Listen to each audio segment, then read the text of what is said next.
একটা ডাক পাখির বাচ্চা আমাদের বাড়িতে মুরগির নেটের মধ্যে আটকে গেছিলো, যেখানে মুরগি থাকে ওখানে। সো বেরোতে পারছিল না, এই নেট আছে, এই নেটের এখানে আটকে ছিল। তারপরে এই বাচ্চাটাকে ধরলাম, খুব ভালো লাগছিলো, কিউট, একদম ব্ল্যাক ডাক পাখির বাচ্চা একদম। তো ভাবলাম এটাকে পোষা যাক, মন করলো, কিন্তু তারপরে ভাবলাম না। ওর মা দেখি পাশে থেকে ডাক দিচ্ছে, বাচ্চাটাও ডাকছে ওর মাকে, মানে যাওয়ার জন্য তাড়াতাড়ি রেডি হয়ে গেছে। এবার বাচ্চাটাকে দেখলাম, ভালো লাগলো অনেক। তারপরে ওর মার কাছে আবার ছাড়ার ব্যবস্থা করলাম, যেহেতু ওর মা এসে গেছে ওখানে। তারপরে ভাবলাম ওকে ছেড়েই দিই।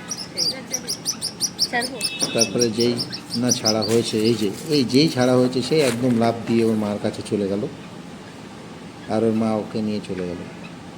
এরকম অনেক সময় হয়, অনেক পশু পাখি আটকে যায়, আমরা ওদেরকে রিস্ক করে আবার ছেড়ে দিতে পারি। এটা প্রকৃতির জিনিস, প্রকৃতিকেই রিটার্ন দিতে হয়।